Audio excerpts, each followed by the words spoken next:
Hi, I'm Allison Gwynn, Hi, I'm Amelia Cormack. and this is Some Dark Holler. I'd rather be in some dark holler where the sun refused to shine than for you to be another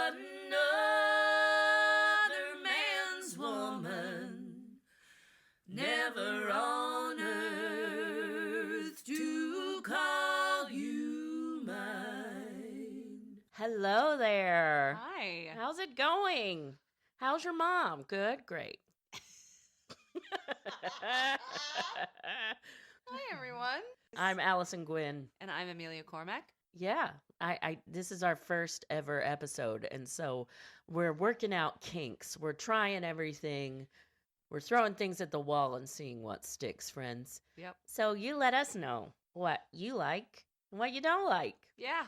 in a kind manner. Yes. This is our first episode in a podcast we hope will have a lot of interest if you like true crime, folk music, if you like dark history. Then this podcast might be for you. Why, Allison, I like all of those things. Oh my goodness, then you should listen to Some Dark Holler with Cormac and Gwyn. That's the name of our band. Yeah. Cormac and Gwyn. We're a folk group. We like to sing folk songs. We have a wide range. We go from like 19th century, like oldie, all the way through to we love doing folky covers of things that you may not expect. Yeah. Sometimes we write songs just about our own imposter syndrome. So there's that. And whatever political vibe of the day that we feel necessary to. We get angry and want to sing about the rights over our own uteri. Uteri? Is that the plural version of uteruses? I've hit as a little bit of I did Latin at school because I am a nerd, and I will try and do that. But then I've heard people say that it is platypuses, not platypi. What? Now I've heard octopuses. Not that I'm comparing uterusi to octopi. Or octopuses to uteruses. It seems that no one's using the Latin plural anymore. But I feel like that is a rhyme that we have not tapped into. We should explore Octopuses and uteruses. Tell me a little bit about yourself. Amelia just finished her run. How long did you do Hadestown for? Just over a year. Just over a year on Broadway, playing a fate. In Hadestown. She's one of the three fates. I made my Broadway debut at 42, y'all. You can do it too. It's all possible. Keep reaching for those stars, friends. I think it's funny that I decided to do kind of a true crime podcast because my latest job was being in a TV show about a true crime podcast. I was on Only Murders in the Building this last season. And I think it's just a little bit of irony happening right here. It's amazing. Check her out. Now. She's the stage manager, Katie. It's brilliant. Meryl calls me a bitch, which is something that is going in my baby book of middle-aged person. My middle-aged lady. It's going in my diary. That's what a baby book is. Your memoirs. My memoirs is nothing but a middle-aged baby book. Oh, my God. Once again, we are two folky true crime history nerds that decided to come together because of our love of murder ballads. What is a murder ballad, you may ask? Typically, the song has to be sad, the story has to be old, and it's all about murder, my friends. Most murder ballads are very, very violent and very crude and leave little to no explanation as to why. And that intrigues me. And I think, why did you kill that person with that stick in that manner? I also feel like you and I are also drawn both to the darker side of humor, the music spectrum. And music. And I definitely have a memory of being 13 and realizing that I hated pop music with a fiery passion. and that I just wanted to listen to. At that stage, it was Nirvana and Pearl Jam and an Australian band called Silverchair. I know Silverchair. Yeah, and it was just basically like, and then it was like, give me films by Tim Burton. Yes. Give me German expressionist art and music. Give us ennui. Give us horrific. Exactly. Insane. And I also feel like even as a performer and the kind of arts that I still consume to this day, I say, for example, if going to a Broadway show, we are both music theatre performers, I don't just want to be I hear people saying all the time, I just want to be entertained. That is the last thing I want to be. I want to have my heart ripped out of my chest and feel all the feelings. And you want to see it slowly wither and beat its last beat. Coming back around, you know, at the folk music end of the spectrum, the murder ballad is far more interesting. And I think what was really fun during the pandemic was that Alison and I started to do songs over this app called Acapella. And Alison was like, ooh, for October, why don't we do a spooky Halloween murder ballad series? And I thought, yes, thank you. Just what I've been waiting for. And bless our little dark hearts, we were hooked, and we hope you will be too. I don't know. I just really love. I think my granny started my sense of humor being on the dark side. There's something to be said about laughing through hardships. Something about getting through hard times through laughter is really important to me. And I think that ties in with dark humor and these murder ballads as well. What's also, I think, tied into that is the fascination with true crime from a predominantly female audience. Oh, yeah. Which I also think is really interesting because we know the terrible things that can happen to us and tend to happen mostly to us. And also, I know as an actor, I've always been drawn to crime drama and crime stories because I'm fascinated by it's fascinating to me of what drives another human being to do something like that to another human being. To understand the why, that's the part that eats at me. Just with all these old songs, why did you pick a stick up off the ground and knock your true love down and throw her in the river? Why did you do that? You didn't explain in the song why you did that, and now I have to know why. I keep going back to that. Makes me giggle. Just I picked up a stick and let her have it. Big, not a big brain. Piece of lumber. But, no. So yeah, just a stick. Yikes. Anyway. I mean, listen, you gotta improvise sometimes. I mean, it goes to show, I guess it was a crime of passion. There's a lot of these murder ballads are crimes of passion, but through the telling of it and through the singing of it and through all these different versions, the motivation behind these murders get changed or tweaked or rewritten, basically.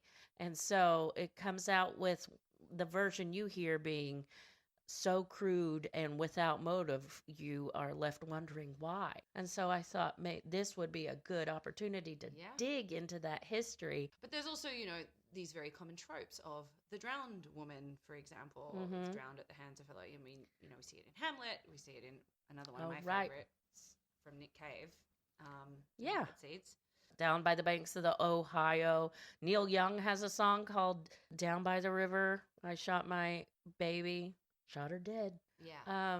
Some are just out of the brains of very creative, dark people, and some are based on truth. And it's going to be fun to see what's true and what's fiction here.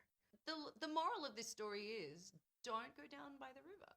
Listen, don't go into the woods or down by the river or take any walk after dark with anyone at any time. Pretty much. Most of the time you find out that these songs and stories are rather sexist, crude. You think? Anti-woman, maybe a little bit. Some of them are. A lot of them are, P.S. So we thought we would sing the original murder ballad to the best of our ability. And then if there's a story, historical or not, we would tell that story in this podcast. And then sing our own version of the story with a little feminist twist. And a modern perspective.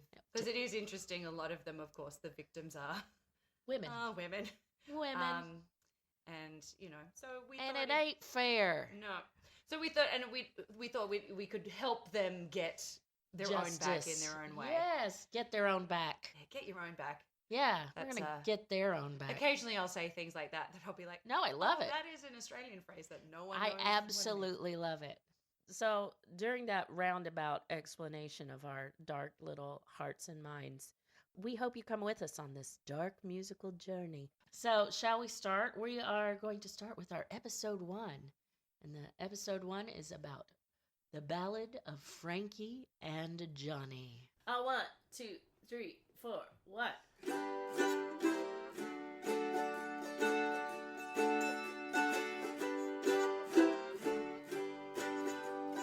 Frankie and Johnny were sweethearts.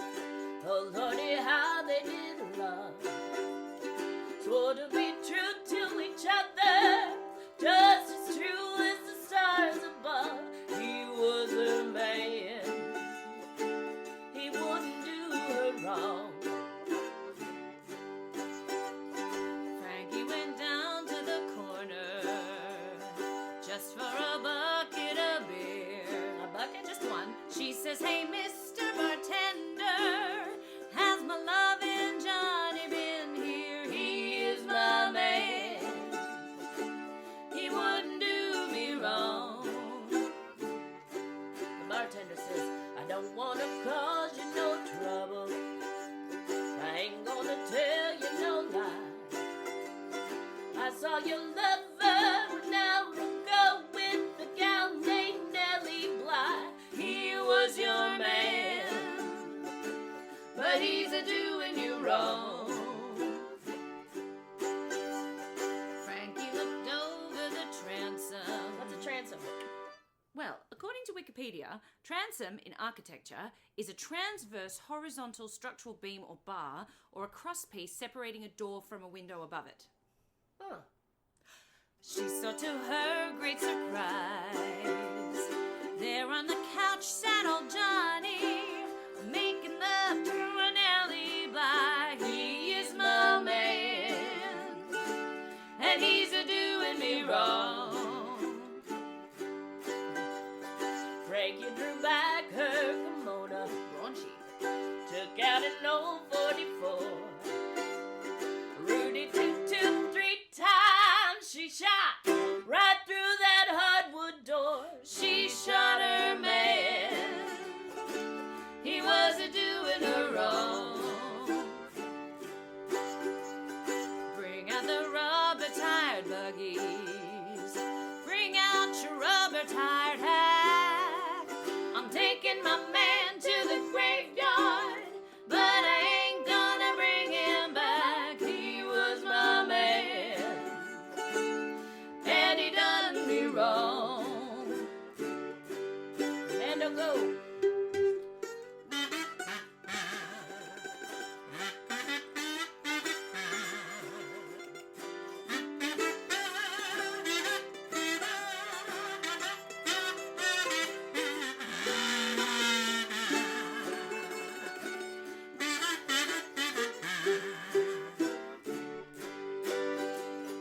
Bring out 1,000 policemen. 1,000.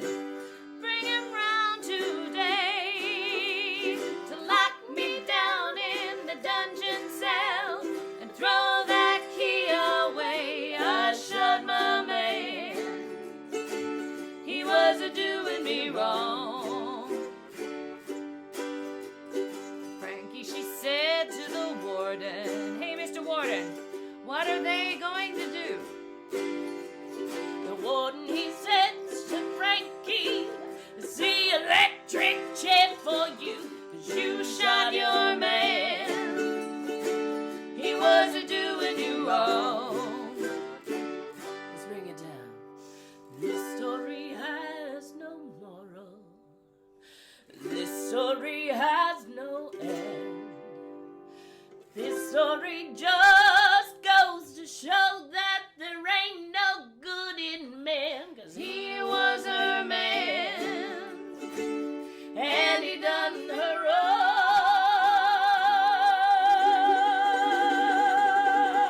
Yeah.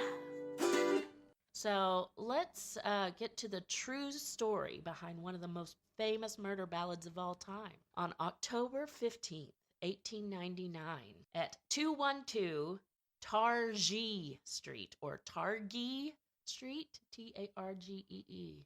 Who's to say? Let's get fancy. If you know of the street by this name, let us know. Targhee or Targhee? I mean, if one was to be Targhee. fancy, in my head it's Target. Target, like the store.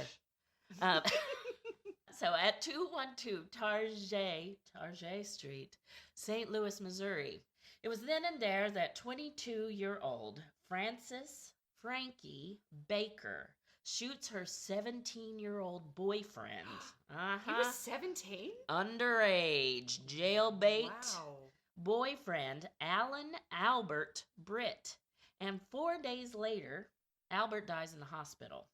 But not before naming his shooter to be Frankie, his girlfriend. And the legend of these ill-fated lovers was born. Dun, dun, dun. Now, I know what you're thinking, Amelia. You're probably like, wait, Albert? I thought, I did. Yes, correct. I was thinking that. Like, Albert? Mm-hmm. I thought the song was called Frankie and Johnny. From here on out in the story, I'll refer to them as Frankie and Albert, as they were most commonly referenced in my research. I'd also like to cite my main source of research to be the book Hear My Sad Story by Richard Polenberg. Thank you, Richard. Well done, Richard. 4 days after Albert's death, a song about his unsavory demise was sung in a St. Louis bar, and to this day, over 250 recorded versions of their story in song exists. Wow, that's a lot. 250 versions of this murder story. So, some of these songs drag Frankie through the mud. They call her a murderess, and even have fictitiously killed her off for her crime. Some people called her a sex worker. Of course they did. Of course they did. Mm-hmm. And Albert was her pimp. I don't know what the PC term for pimp is. But if you know, please write in. Now, most of the songs have her seeking revenge for her two-timing lover that had, quote, done her wrong, end quote. Now, did she deserve the title of murdering floozy? Let's find out. Oh, I'm very keen to find out.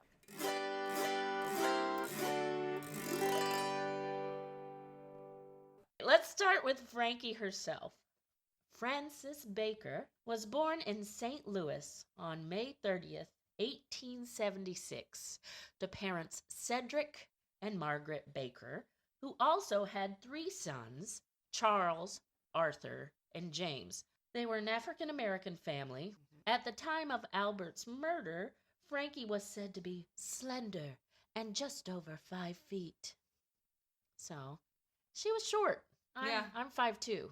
Once she was, quote, old enough to be on her own, whatever that means, in the late 1800s, Frankie moved to our famous Target Street, which was known to be a, quote, quiet and respectable black neighborhood, end quote. Now, friends called Frankie, quote, a nice Christian woman, a clean girl, who worked at scrubbing, cleaning, washing, and ironing, end quote. Newspapers. So in other words, she worked her butt off. Newspapers, though, called her, quote, an ebony-hued cakewalker who draped herself in silks and flashed diamonds as big as hen's eggs, end quote. That is a pretty big, those are diamonds. Also, what I found through listening to other historical podcasts and the way that stories are presented, they literally just made things up.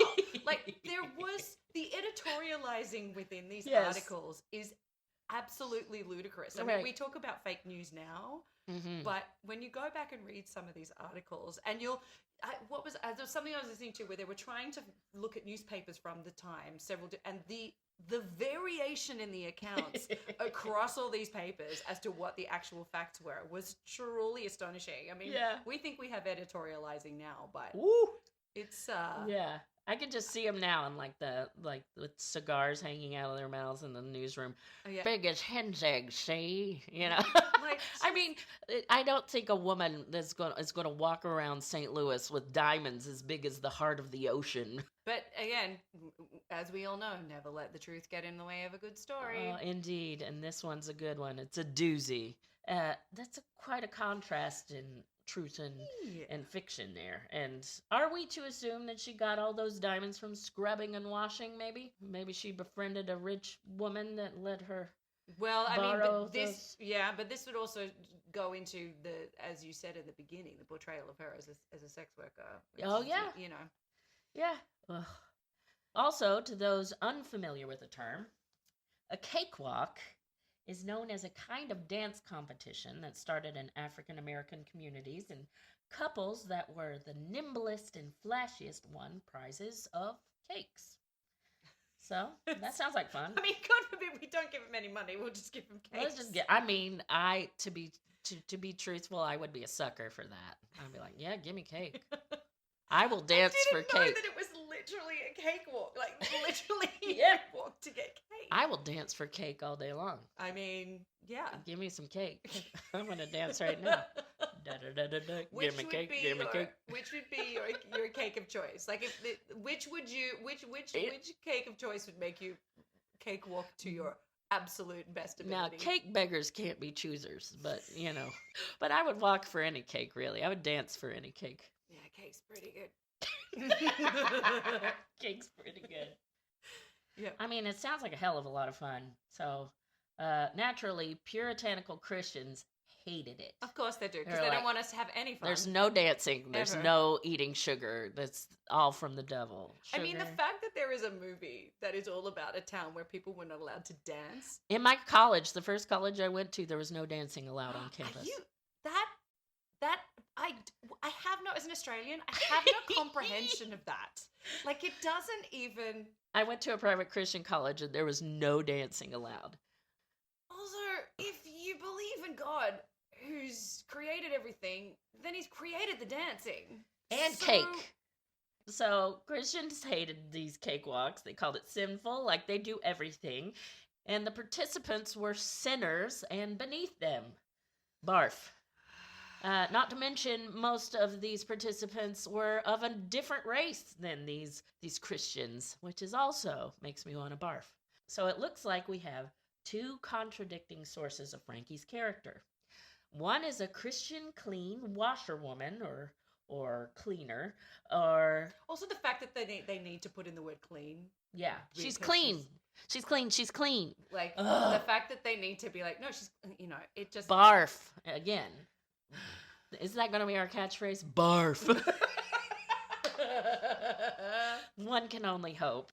So one characterization is the clean Christian washerwoman, and the other one is the extravagant, flashy cakewalker. I know which one I'd rather be. Cakewalker all the way. But, I guess society back then thought it was better that you were a washerwoman. That sounds horrible and no fun to me. Yeah. Cakewalk all the way. Yeah, no, 100%. Yeah, Just with big want old cake. diamonds. That's Yeah. what I want to be. Yeah. See you in hell, everybody. See you there. So later in life, Frankie recalled that when she was, quote, 16 or 17, she had been with a man when a perfumed colored girl broke in on us in the parlor of my home and attacked me with a knife. Oh my God. Okay. And her face was permanently scarred, and there was a, quote, grim reminder of my first experience in the realm of love, end quote. So That's truly terrifying. she had been with a man, which can mean so many things. 100%. Let's just assume the most innocent. She's sitting with her date in the parlor of her home, and a perfumed woman bursts in and cuts her and attacks her with a knife. Does that sound like a safe neighborhood? Maybe that is a safe neighborhood back then. I mean, did she cause Frankie to have the scars on her face, or the perfumed woman had Frankie the had a scars scar on her face. as a result of that? Yeah. Okay. So Frankie has got scars on her face from a lady breaking into her home and attacking her. Okay. I don't know. That sounds rough. Yeah. And B, like, But- I want to move. Or at least put a lock on your door. I think that's more the issue. Yeah, just put a lock on your door, the girl. Lock on the door. So there's another little tidbit of information we get that she was on her own as a young woman at 16 and entertaining men in her parlor. I don't know if that could be perfectly fine and respectable, or she's having a could great be- time. Yeah, get it, girl. Get it, girl. Also, you're independent at 16. I mean, I know times were different back then. You know, Yeah. people were kicked out of their houses, but she's an independent young lady making a living, Jeez. living like, you know, Yeah. making her way in the world. Back then, though, like, you were 13, they were like, get a job. Maybe that's just kids in the Appalachians. But they were like working at the coal mines. Well, I mean, Industrial Revolution, you know, Dickens, that's what he was writing about. All those kids put to work, kids put down the mine. Have a gin habit. So many things. But yeah, I mean, not to slut shame here, but you know, I think it's great. She should get it, girl, you know? Yeah. But put a lock on your door.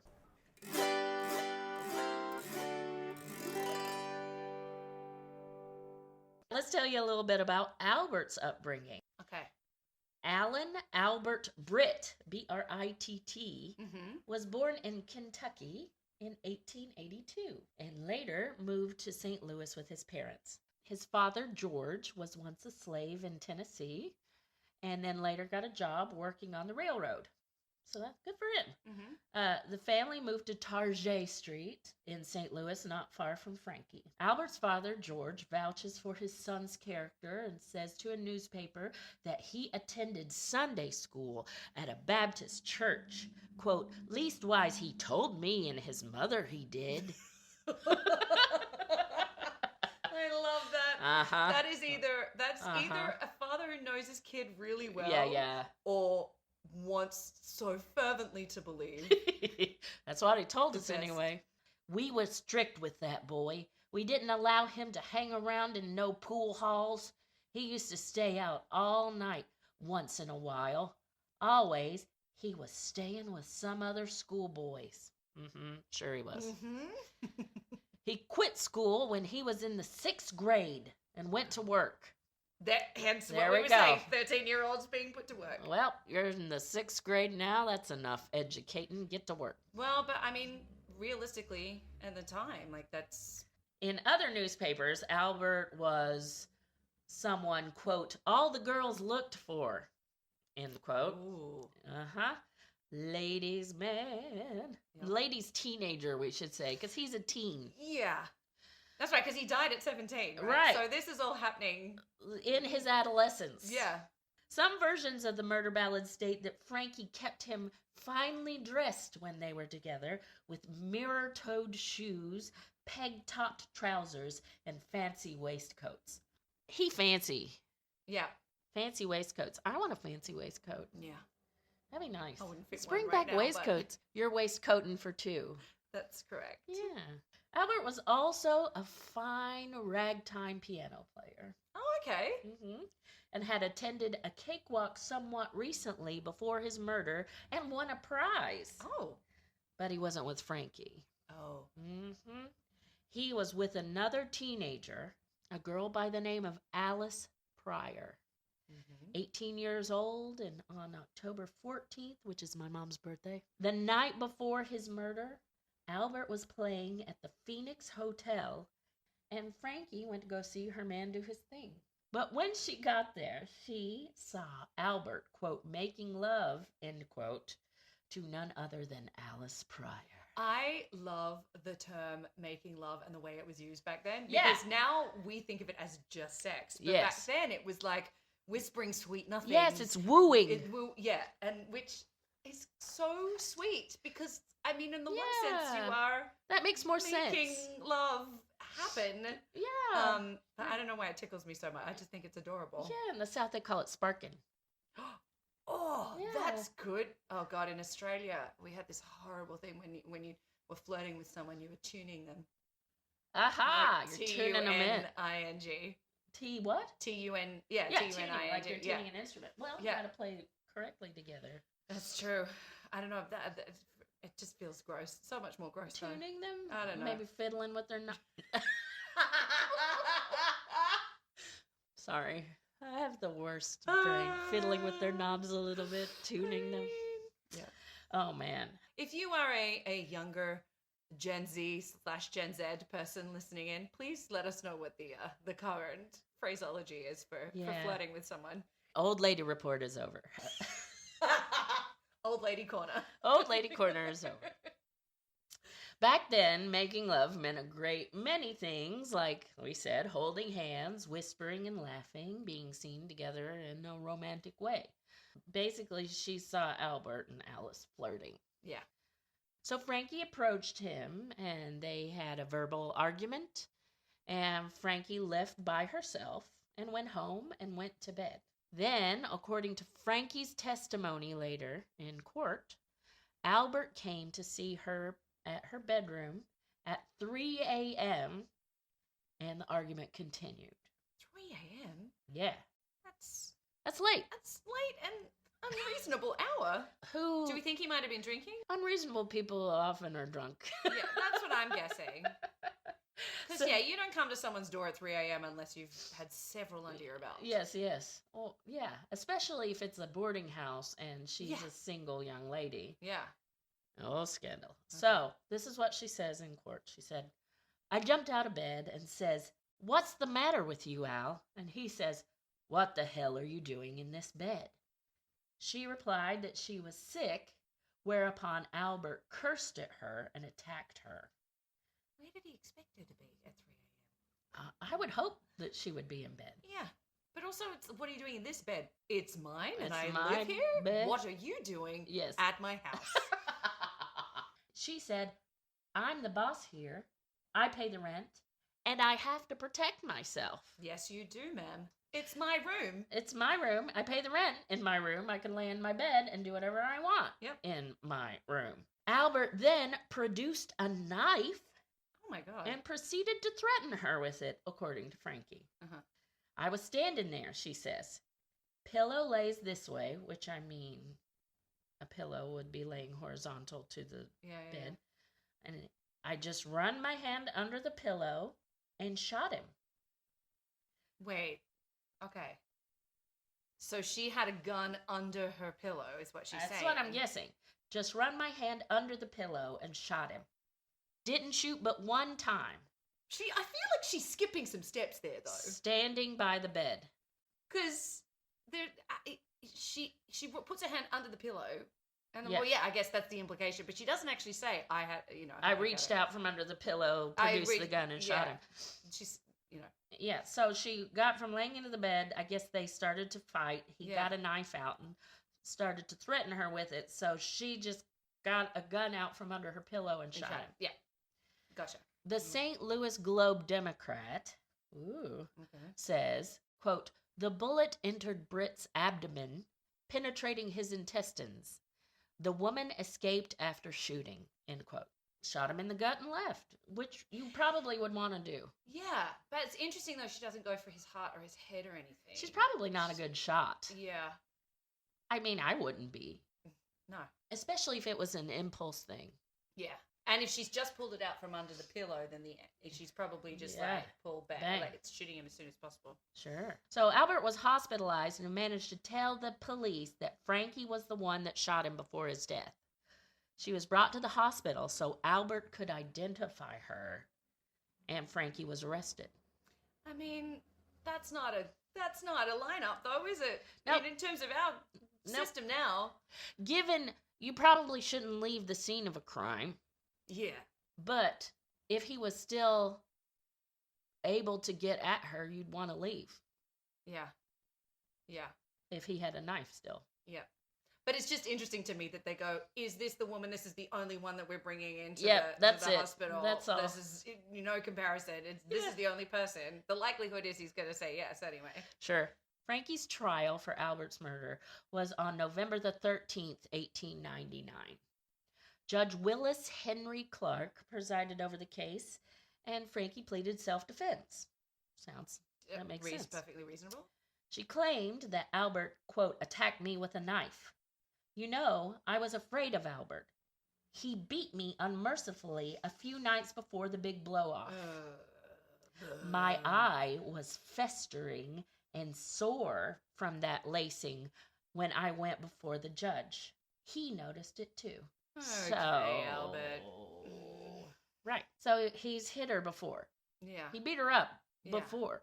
Yeah. So naturally she's scared. Yep. Damn, if that's true, then a festering eye wound gives her a pretty strong reason to be afraid of him and shoot him. Yeah. Yeah. But regardless of that, I mean, someone comes storming into your bedroom at 3 a.m. with a knife. Right. With all that evidence, Judge Clark not only acquitted her, but he returned her gun. Here you go. Okay. Sorry about that. Yeah. That's interesting. Frankie said in a later interview, quote, I don't know what I did with it. Guess I pawned it or gave it away. Everybody carried a gun in those days, end quote. Yeah. I guess so.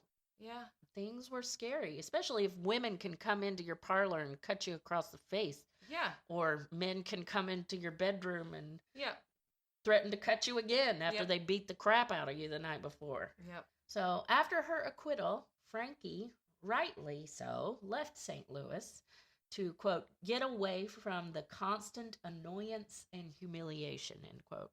Yep. She first moved to Omaha, Nebraska, but even there, she, quote, just couldn't get away from it. It was humiliating and harrying. To make things worse was the songs.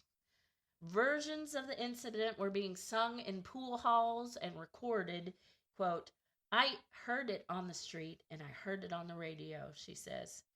Each version with varying degrees of truth and embellishing the salacious bits, of course. Within mere days of Albert's death, the St. Louis singer and pianist, notice I said it right. Yes, I did.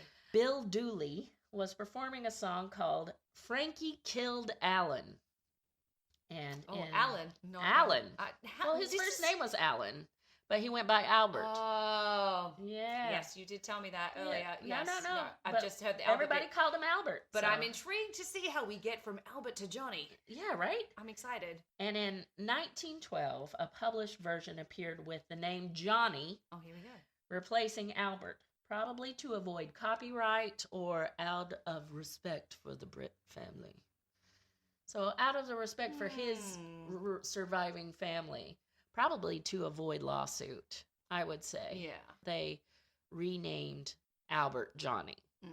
Okay.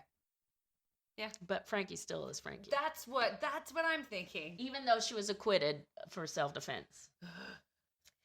Because misogyny exists, but we will pound it. All right, sorry. The lyrics were by Ren Shields. The music by the Leighton Brothers. Oh. The Leighton Brothers. It was called Frankie and Johnny, or had a subtitle. Oh. You'll Miss Me in the Days to Come. Will I? Will I though? The lyrics go, Frankie and Johnny were sweethearts. They had a quarrel one day. Johnny, he vowed that he would leave her. Said he was going away. He's never coming home. He's going away to Rome. Frankie, she begged and she pleaded. Cried, oh, Johnny, please stay. She says, my honey, I've done you wrong. But please don't go away. Then Johnny sighed. And to his Frankie cried, oh, I'm a-going away, and I'm a-going to stay. I'm never coming home. You're going to miss me in the days to come. And that's the first version that the public hears. Right. That this guy wants to leave. She's like, please don't leave It's me. all my fault. Please. Because I've done you wrong. Which it doesn't say how. The closest version of the song I could find is a YouTube recording citing the Leighton brothers writing it with Frank Crummett and Paul and the Paul Bees Trio singing it in 1921. It's very ragtime, as you will hear.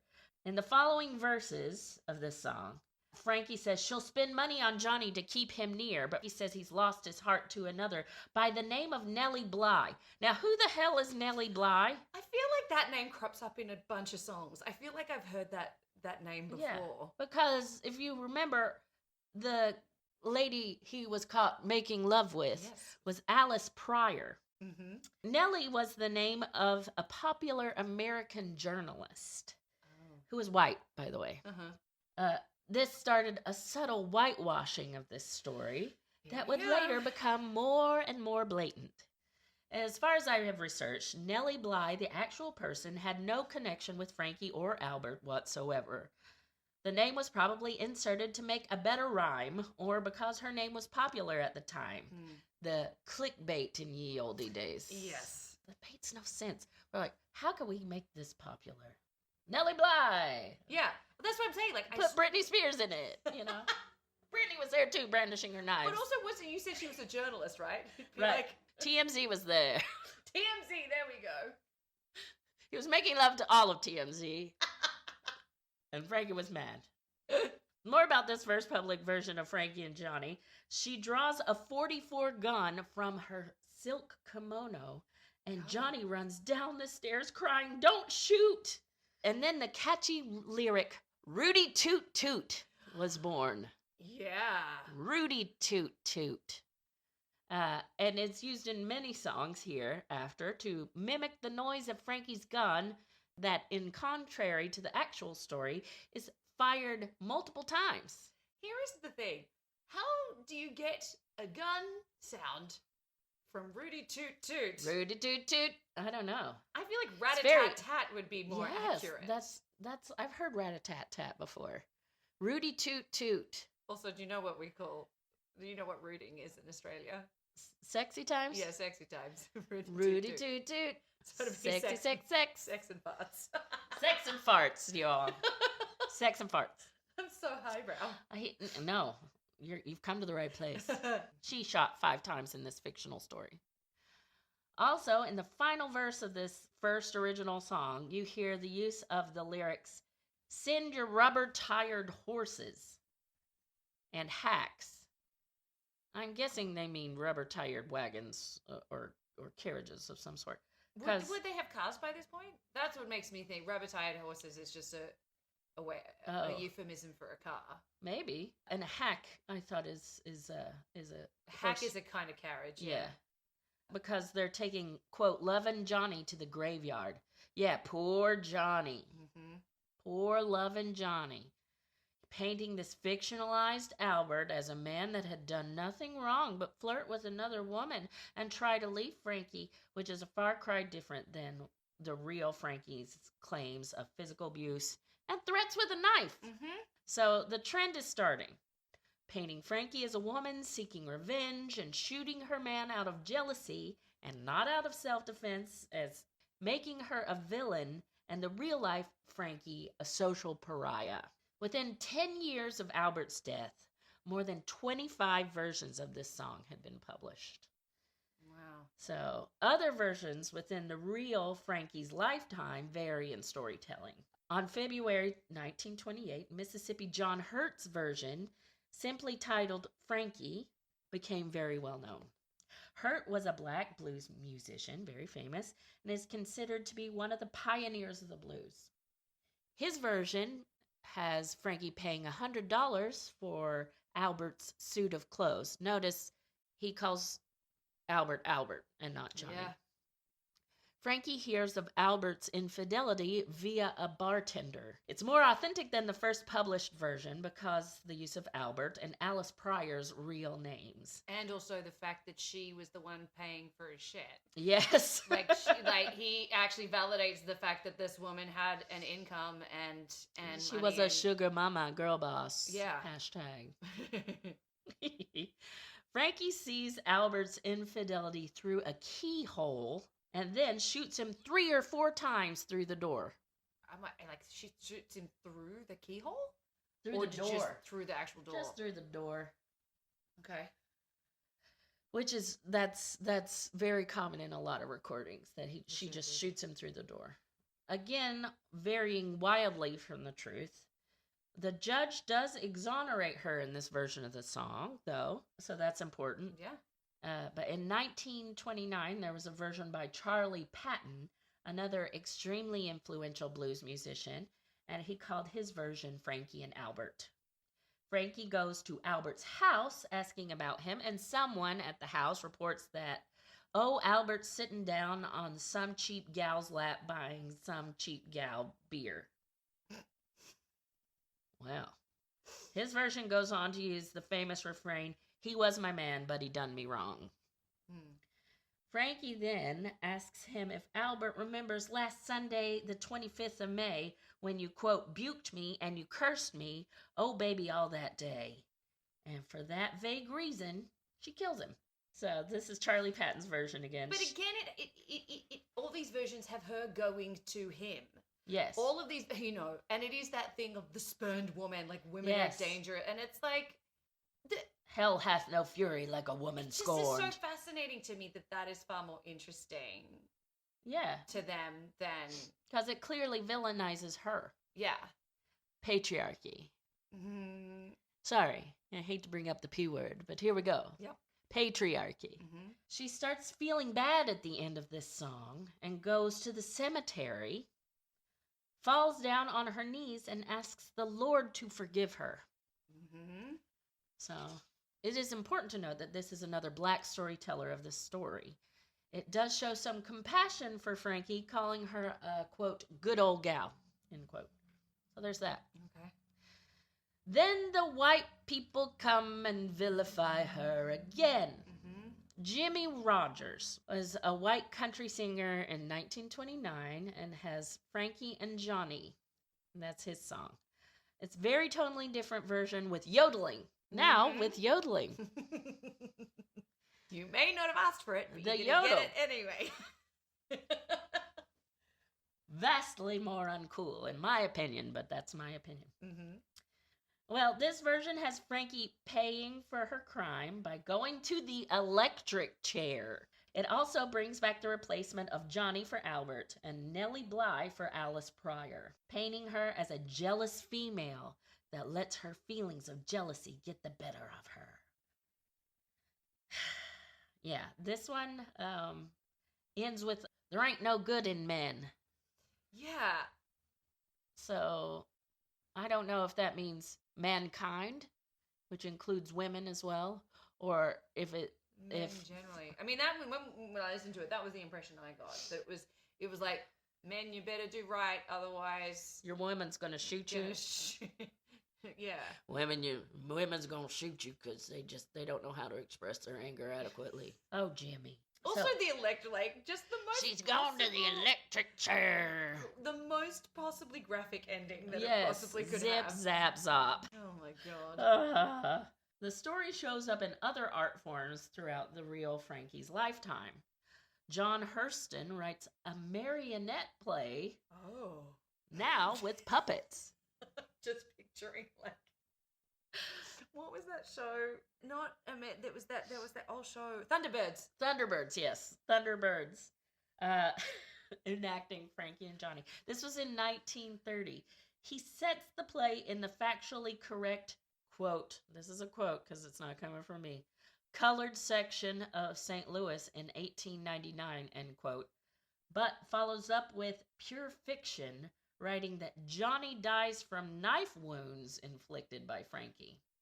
So we're changing the weapon of choice to a knife. But interestingly, a knife was involved anyway. It's just he's put it in the wrong hand. Yeah. There was a knife involved, but Albert was wielding it. Frankie is seen in a final scene at the scaffolds.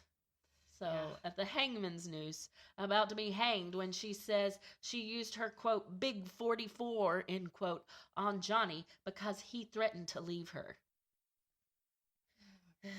But get the story straight. Wait, she stabbed him in this version. Yeah. So but then why is she saying, actually, I shot him? Actually, I shot him. Doesn't make sense. Nope. Get your story straight. Get your fake story straight. Yep. Anyway. A ballet, now with ballet, about Frankie and Johnny was performed in 1938 entitled Frankie and Johnny by the Great Northern Theater in Chicago. Choreographed by Ruth Page, so a woman, that's good, a move in the right direction, and Bentley Stone, so at least there's women. It would have been interesting to see the story from a female point of view. I don't know the race of Page and Stone, however... This ballet version of the story paints Frankie as a woman wronged. Okay. Who stood up for herself and was vindicated. Great. way. It does have Frankie try to hang herself, Oh, no. but is saved by none other than Nellie Bly, So it's girl buddies. who wasn't even there or had no connection with the story whatsoever. Wait, is it Nellie Bly as journalist? Just coming No, in? I think it's Nellie Bly as the other woman. Just girlfriend. Yeah, weird. Women helping women, I guess. Yeah. It's more important to note that although women choreographed the ballet, a man by the name of Jerome Morose. Morris? I want to call him Morose, but that's not it. Jerome Morose wrote the music and libretto. And then we come to the big one. Mm-hmm. The big thorn in the real Frankie Baker's side. In 1933, the famous bombshell movie star Mae West sings Frankie and Johnny in her movie, She Done Him Wrong. This became a big hit and became one of Mae West's signature songs, Right. which is probably why it became so popular and we know of it today. Yeah, I mean, I've definitely heard jazz versions of it.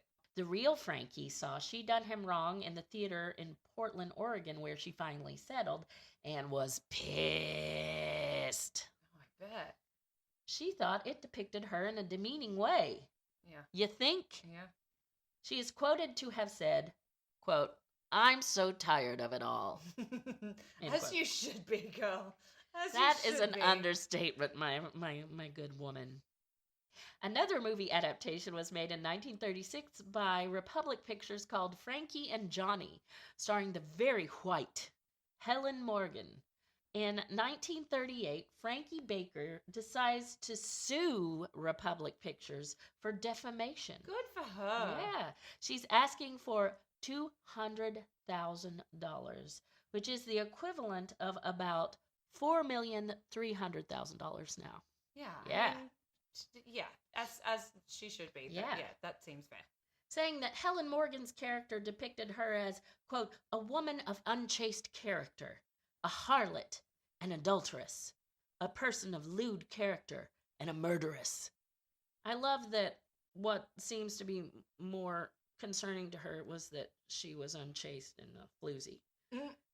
And then she throws in murderous at the end. But it also goes to show What society... but also her strength of character to just be like, this. I've been portrayed this way this entire time, and I was just defending myself. yeah, I was just working hard, cleaning, doing all the Paying shit for my that- man's suits, Yeah, and bunch of- flirting with another woman, beats the crap out of me, and shows up in the middle of the night, and I have to shoot him. Yeah. Oh, well, okay, here we go. The defamation trial. Character witnesses for Frankie described her as, quote, "a good girl, a woman just like the rest of them, who resided in a decent, respectable neighborhood," end quote. Tilly Griffin, Tilly Griffin, That's a good name. a pastor's assistant, said Frankie had a good reputation and, quote, lived with her brother and sister and another friend named Pansy, end quote. Oh, that's a name you don't hear very often these days. Pansy. Tilly also said of Albert that he was, quote, "was not a drinker, but someone all the girls looked for," end quote. That's interesting though, because that was my supposition. You'd storm me into someone's bedroom at 3 a.m. is that you were probably drunk, but Was not a drinker, though. Interesting. After the murder, Tilly said Frankie was, quote, broken-hearted and wept over it and grieved about it. "I don't think she ever got over it," end quote. Yeah. She was remorseful. Of You know, she had to course. shoot someone. yeah. Albert Britt's father, so Albert's dad, came in. Albert Britt's father, George, even took the stand, saying Frankie was, quote, "a right nice-looking woman." But he also thought Frankie was, quote, "old enough to be his mother," end quote. He's got a sugar mama. But also, But she's like 21 she might or have been something. by the time of this trial. She's like, yeah, Because when was the trial? many years later. Yeah, exactly. So yes, 5 years older. Ugh. I mean, you know, the dad is also. I love the fact that his only comment about her is her looks. Yes, a right nice looking woman. Old enough to be his mother, though. No. But I mean, we do know that people aged differently than how we do Yes, now. Like, depending on how hard your life was. And I suspect after all these songs were written about her that she had some rough living. yeah, You know what I mean? But I look back at like portrayals of people in their 40s in movies in the 80s, Yes, and and you're they like, look like they're 60. Oh my God, that's some rough living. I'm 43 right now. When they Right? tell you that some bald, middle-aged looking man will be like, and he's 39. Yes, that always baffles me. Yeah. So grief and aggravation does take a toll on one's face. Time marches on across your face. Frankie told reporters at the time of the defamation trial. So this was at the time when she was of the defamation trial, not her criminal trial. Yeah. She said that, quote, Al was a conceited piano player, not a sporting man. That she had, quote, not necessarily, end quote, brought him $100 suits like all the songs say. So, because $100 back then, that's a lot of money. That is a lot of money. Musicologists were even questioned. So they brought in musicologists. And one said after getting to know Frankie's real character in court, quote, I am glad to see Frankie is such a nice woman.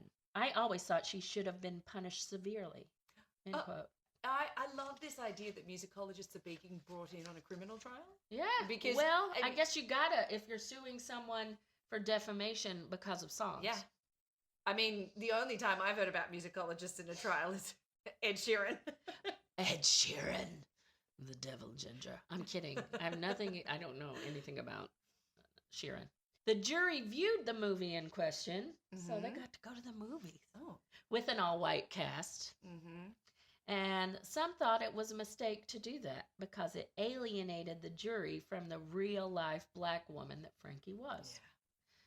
The lawyers for the Republic Pictures closed with the statement, if you give her a verdict, she will have a claim against everybody who ever sang the song. The ballad had become the common possession of the people of America, end quote. Wow. Would you want to know how they ruled? I mean, I'm guessing by your face how they ruled, and by and judging by the time that this all takes place, I would be very surprised if it went the other way. But tell me, Frankie lost. Oh, surprise! Yeah, surprise. because patriarchy and racism and had to pay what? $250 in court fees to boot. Ugh. So not only did she lose, she had to pay court fees. So by now, Frankie had, quote, become ill and required surgery in 1935 and was no longer able to work. She relied on welfare payments and lived by herself in Portland, Oregon. She was sometimes seen by townspeople as, quote, a little infirm of tooth and eye, and wandered around with a shopping bag. Oh, that's so heartbreaking. Yeah. In 1950, she was sent to Pendleton, Oregon, and examined for mental illness after losing her home. But wait, it gets worse. And she went to the, Multnomah, I'm saying, Multnomah County Home and Farm for the Mentally Disturbed. What a title. Officials said she, quote, had a persecution complex. Oh, you think? You wonder why? Right? Was, quote, a danger to others and was frightened and attacked persons on the farm, end quote. Wonder why? Yeah. I mean, it is, especially like when you look back on those days and you see who was sent to live in asylums, and it's like lewd women, alcoholics, people with epilepsy, like it's, and then they treated them so terribly. Yes. It's just lock them away and forget them. Yeah. And it's no wonder that this woman who's been persecuted her entire life had a persecution complex. Yeah, right? She was just called a murderer and a horrible, lewd, lascivious woman. Yeah. A jealous, angry woman for her whole life. Yeah. Okay, I'm all right. Unfortunately, Frankie Baker passed away on January 6th, 1952, and is buried in Los Angeles, strangely. Oh. I don't know how she got from Portland to Los Angeles. Yeah. So after her death, R.I.P. Frankie Baker.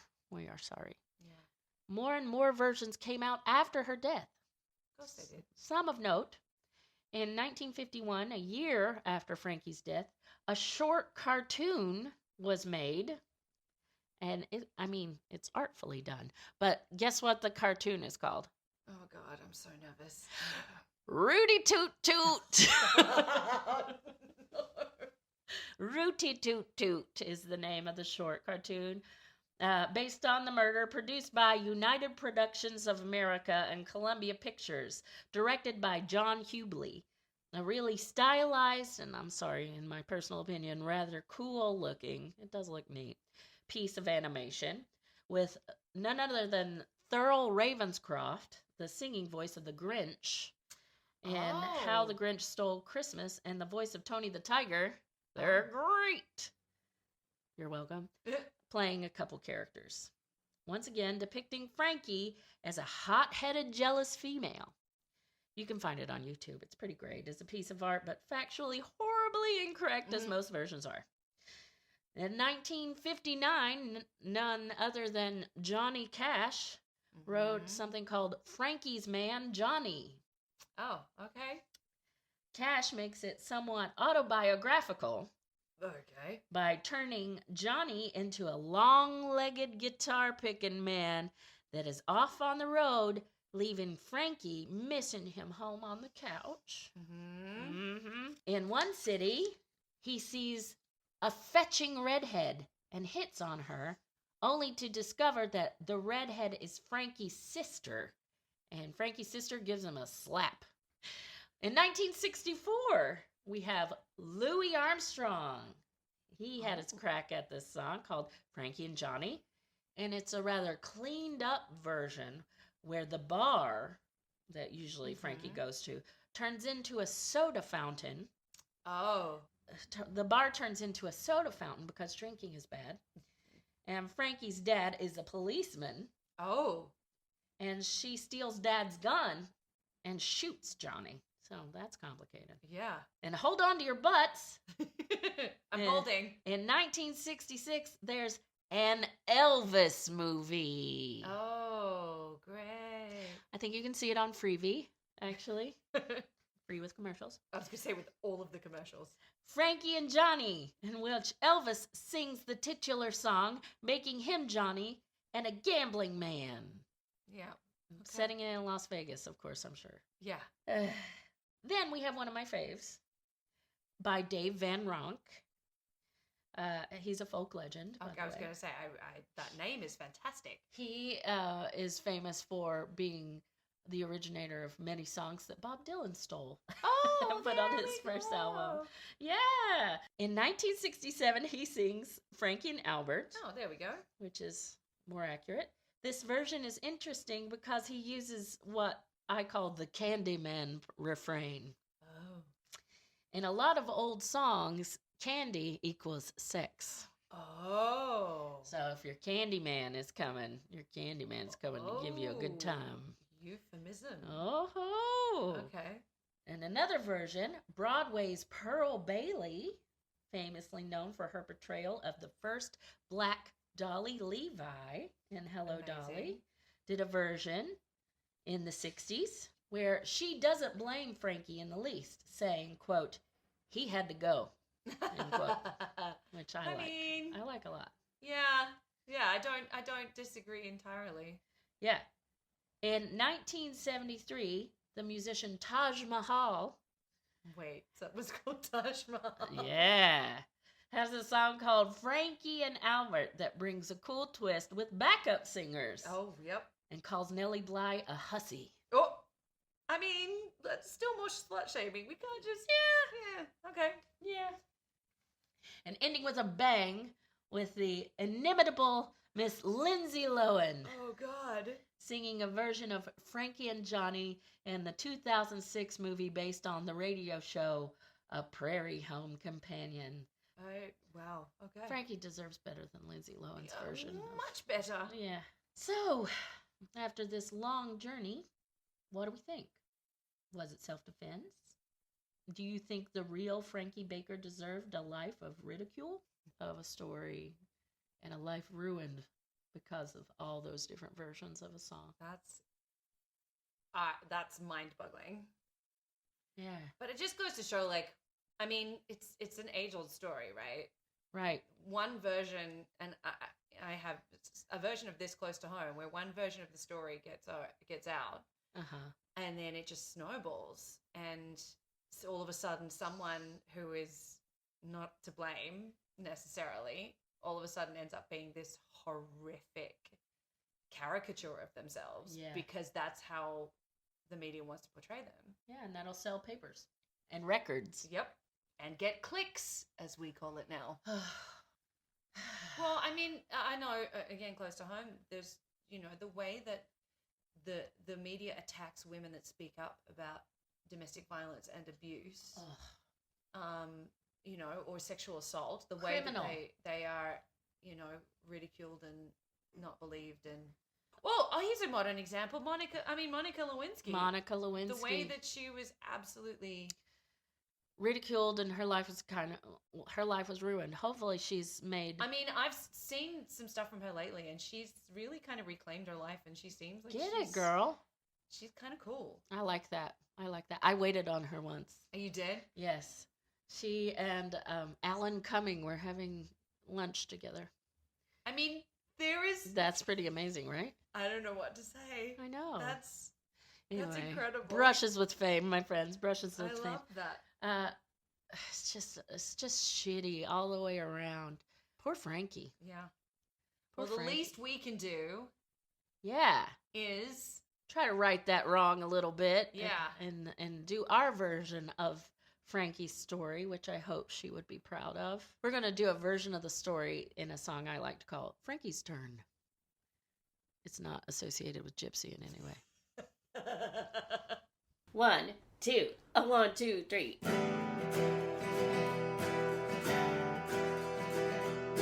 Did you ever wake up in the dead of the night by the shouting of a voice that once gave you delight? But he looks wild-eyed, something just ain't right. Yes, tonight, something's wrong. Did you ever hear his voice so slurred with drink, and you're so scared you can hardly think? Cause he's hit you before and now he's on the brink. Something far, far worse.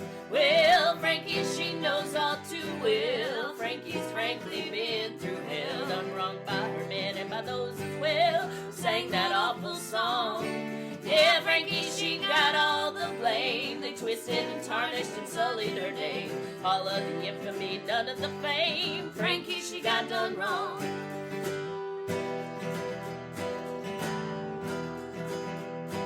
Did you ever get pegged with such a lie? Called a crazy, jealous woman and it just won't die. Now you're broken and you just don't know why. The world is turned against you.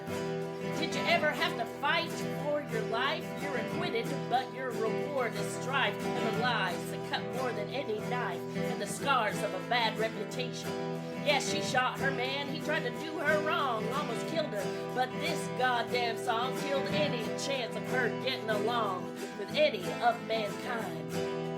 Hounded by the ghost of an untrue shame, Frankie, she died alone with her name that was dirty because of all the blame that one song heaped upon her. Well, Frankie, she knows all too well. Frankie's frankly been through hell, done wrong by her man and by those as well who sang that awful song. Yeah, Frankie, she got all the blame. They twisted and tarnished and sullied her name. All of the infamy, none of the fame. Frankie, she got done wrong.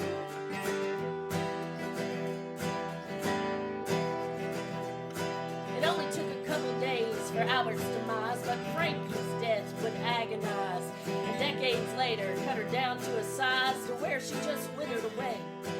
Ever heard of being killed by a song? It takes years and years. It is so long. A death like that is just plain wrong. So let's sing this one for Frankie. Well, Frankie, she knows all too well. Frankie's frankly been through hell, done wrong by her man and by those as well who sang that awful song. Yeah, Frankie, she got all the blame. They twisted and tarnished and sullied her name. Damn. All of the infamy, none of the fame. Frankie, she got done wrong. Frankie, she got done wrong. Frankie, she got done wrong.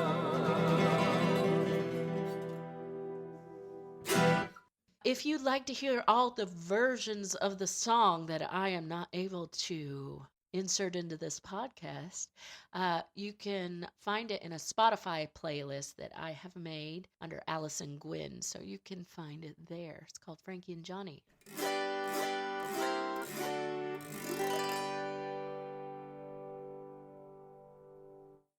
Poor Francis Baker. Frankie Baker. Oh. 3 a.m. I just keep coming back to this image of It's home invasion. You're in your bed. Some person comes into your bedroom at 3 o'clock in the morning with a knife saying, "What are you doing here?" She didn't deserve that. This woman deserved so much better than what she got. Like most of these women will. Oh, man. So I guess if we're going to leave you with anything, just be careful out there. Do your research. And don't go walking at night by yourself or with anyone, really, by a river. Unless it's to cake. Unless you are going to go dance for cake. Make sure people can see you. So I guess, poor Frankie Baker and R.I.P. You deserve better than what you got. And we do hope that this song helps get your own back. Get your own back. We're going to trademark just that. Know that we see you and we see how shitty things were for you and that you didn't deserve it. Yeah, so that'll wrap it up for our first ever episode. We did it, friend. We did it, friend. We did it. Massive congratulations and thank you to Allison for the amazing job that you did. That was You're great. very kind, and I'm sure if you want to point out all the mistakes that I have been making, I will gladly receive it. Just send us an email to Cormac and Gwynn, so that's CormacandGuinn@gmail.com. Wow, you passed the spelling bee. I think we're going to call it the redo roundup. We're going to call it the redo roundup. So we'll just redo whatever mistakes we make in the next episode if you let us know what they are. And the editing and the sound quality is only going to get better, friends. Yep. So until the next episode, we wish you well. Take care of yourselves and each other. Be kind. And don't go down by the river. And don't find yourself in some dark holler.